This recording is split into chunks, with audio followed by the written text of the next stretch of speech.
Welcome to 52 Drinks in 52 Weeks. And today we're talking about the third most important beverage in the world after water and tea. And it's called beer, and this is wheat beer. Right, so beers have been in existence from 6,000 years ago, and Mahabharata happened after that, and the pyramids of Giza in Egypt happened even after that. And talking about the pyramids of Giza, it is said that it was a rule, and as a part of your salary, that every single day the workers had to drink at least 5 liters of beers just to survive. And not just there in Egypt, beer has been said to be a currency in which salaries were made and trade were done for a very long time, and not just to add medicinal or nutritional value in your diet. It was an essential part for you just to survive back in those days. In ancient Egypt, in fact, when they were looking at their tombs, they found illustrations of two different types of grains, and one of them was wheat. Now, whether it was used to make bread or beer, we won't go down that road of debate right now, but we can all agree that beer is nothing better than liquid bread. And it's always been used for religious purposes, not just by the pharaohs, but even by the monks in medieval Europe. And it is safe to say that wheat is one of the oldest cultivated grains in the world. But since wheat could also be used as a primary food grain, brewers shifted their attention to barley, which in fact later was understood to have better suited their brewing recipes.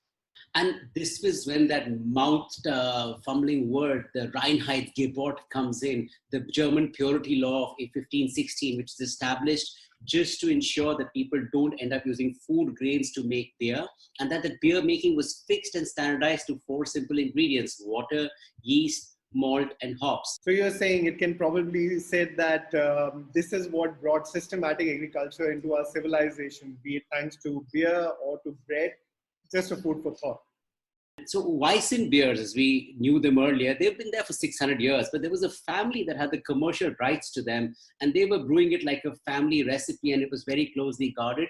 But once the last member of the family was gone in around 1872, this recipe became public property, and now anyone and everyone could brew this kind of beer. So it became a common style. But how would you define it? A wheat beer is about 30% wheat, rest is just pure malt. And wheat beers can be brewed with or without hops, depending on what style of beer you're making. And that is the reason why they tend to lack bitterness, and that's why people probably like it. We're talking about 10 to 30% of IBU, where in IPAs they can go up to 50, 60, or even 100 for that matter. In spite of the lightness of taste, let's not get fooled that all wheat beers are top fermented. So what I'm saying is they are ales and they're not lagers. And what I'm also saying is, even though they are called wheat beer, they are rarely completely wheat based. It's near impossible to have 100% wheat beer because the proteins present it will not let the yeast do their work. So you need to add malted barley, because what that does is it gives you the enzymes and the sugars that you need for fermentation. And if you did make 100% wheat-based beer, I don't think you'd want to drink it because it's going to be gummy, sticky. It's just going to be this mush of a soup. And maybe that's why they add orange and coriander to wheat beers, Gagan? Well, there's a different story. There's something called gruit, and this is pretty much what hops, replaced later on.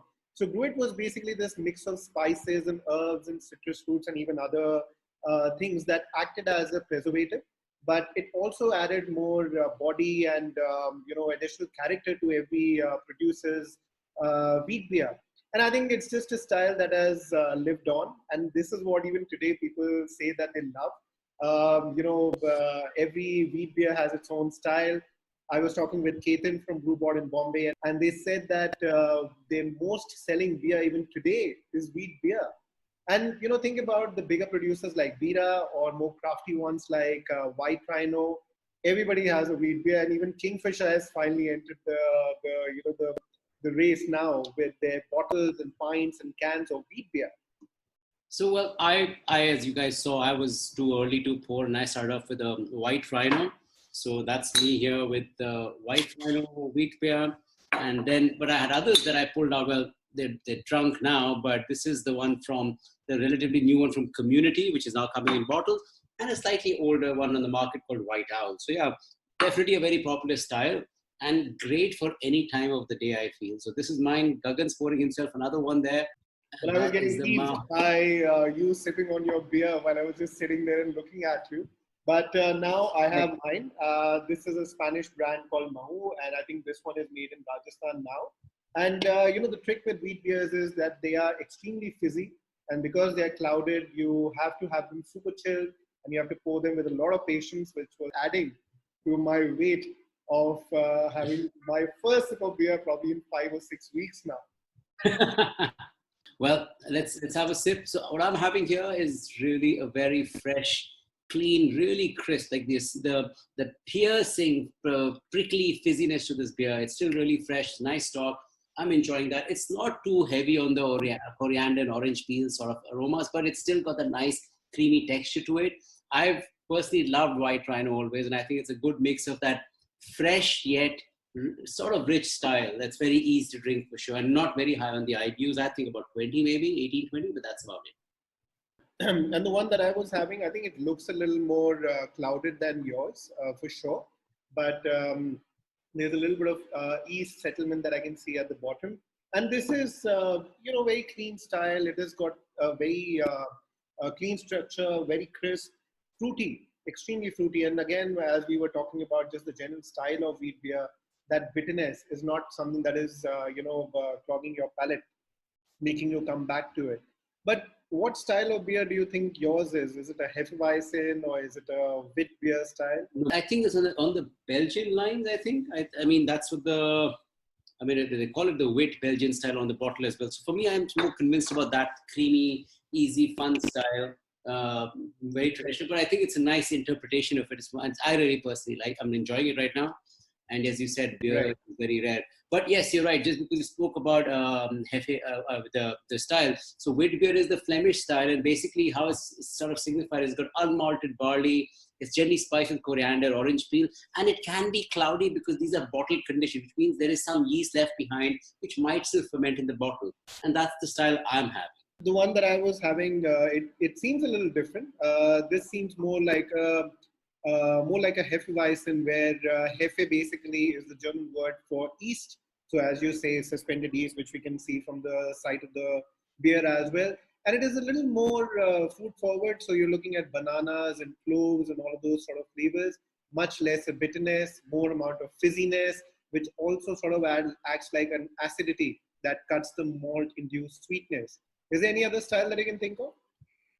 I can't think of what we've had earlier. We've had Edinger's Dunkel in India, which is actually a dark wheat beer made using highly malted or highly kiln grains. And you can also have the Weissendorf, which is a strong wheat beer, which I think Bira and I think Yavira or some other brands, I think they make some of them. And then you've got others like the Goz and the Lombik, which and in India are very small batch styles, but they have a lot of wheat in them, but they're not technically wheat beers. So yeah, there's a fair few styles out there, I think. So if we were to just open a microbrewery just for wheat beers, I think we will have ample styles to offer, isn't it? That is true, actually. We could do that. But for the time being, hang on to your glass. Yeah, thanks for this video that I at least got to open a can of beer and have it in 6 weeks now. So I think if the liquor shops open up, when we opened the beer, when I poured it for myself, the first 3 sips were just so satisfying that I kept on having it rather than thinking about what I have to say.